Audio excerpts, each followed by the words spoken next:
2024 সালে মাধ্যমিক পরীক্ষাতে সবাই পাশ করবে।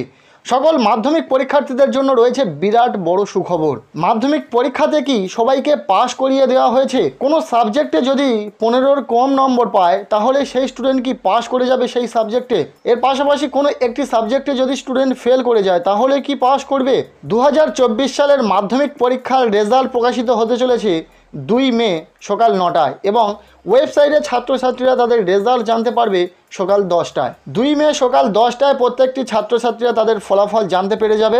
তবে এর পূর্বে প্রত্যেকটি ছাত্রছাত্রীর মনে এই প্রশ্নটি রয়েছে যে মাধ্যমিক পরীক্ষাতে কি সকলকে পাশ করিয়ে দেওয়া হবে? দেখো, প্রত্যেকটি টিচার যখন তোমাদের খাতা দেখেন তারা চেষ্টা করেন যে প্রত্যেকটি স্টুডেন্ট যেন পাশ করে যায়। সেহেতু প্রত্যেকটি টিচার খাতা দেখার সময় সহানুভূতির সাথে খাতা দেখেন। এটি হলো তোমাদের জীবনে প্রথম সবচেয়ে বড় একটি পরীক্ষা, যে পরীক্ষাতে প্রত্যেকটি ছাত্রছাত্রী সাফল্য অর্জন করুক সেটা প্রত্যেকটি টিচার চান। তাই সেইভাবে সহানুভূতির সাথে খাতা দেখা হয়।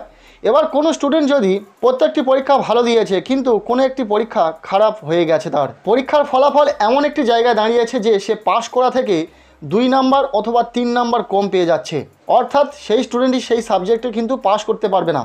আর একটি সাবজেক্টে যেহেতু পাশ করতে না পারলে মাধ্যমিক পরীক্ষাতে ফেল বলে গণ্য হবে, তাই যে টিচার ওই খাতাটি দেখেছেন তিনি অবশ্যই চেষ্টা করেন যে ওই ছাত্রছাত্রীটিকে কিভাবে পাশ করিয়ে দেওয়া যায়, সেইভাবে 2-1 নাম্বার গ্রেস নাম্বার হিসেবে বসে স্টুডেন্টকে পাশ করিয়ে দেওয়ার ব্যবস্থা করে দেন। আর এবছরে যে খবরটি শোনা যাচ্ছে যে গ্রেস নাম্বারের পরিমাণটা অনেকটাই বাড়তে চলেছে প্রত্যেকটি ছাত্রছাত্রীদের পাশ করানোর ক্ষেত্রে। টিচাররা একটু বেশি নাম্বার গ্রেস নাম্বার হিসাবে দিয়ে প্রত্যেকটি ছাত্রছাত্রীকে পাশ করিয়ে দেওয়ার ব্যবস্থা করে দিয়েছেন। তবে সবাই কি পাশ করবে এমনটা হতে পারে না। কেউ যদি একদম কিছু না লিখে আসে, একদম খাতা ফাঁকা রেখে আসে, তাহলে সেই স্টুডেন্টকে পাশ করানোর ক্ষমতা কোনো টিচারের পক্ষে থাকে না। তাই যে সমস্ত স্টুডেন্ট একটু আধটু লিখে আসতে পেরেছো, কিছু প্রশ্ন অ্যাটেন্ড করতে পেরেছো, তোমরা অবশ্যই পাশ করে যাবে। তোমাদের পাস নাম্বারের থেকে যদি 2-1 নাম্বার কম থাকে তাও তোমরা পাশ করে যাবে। অর্থাৎ মাধ্যমিক পরীক্ষাতে কোনো বিষয়ে পাশ করতে গেলে 25 নাম্বার পেতে হয়। 10 নাম্বার প্রজেক্টে থাকে এবং 90 নাম্বারের লিখিত পরীক্ষা হয়। প্রজেক্টে 10-এর মধ্যে বেশিরভাগ স্কুল 10ই দিয়ে দেয় এবং বাকি থাকে 15 নম্বর,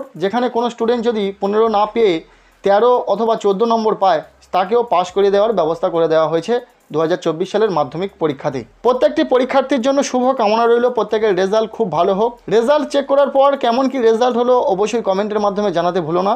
আজকের এই ভিডিওটি এতটুকুই। ভালো লাগলে লাইক করো, চ্যানেলে নতুন হয়ে থাকলে অবশ্যই চ্যানেলটিকে সাবস্ক্রাইব করে রাখো।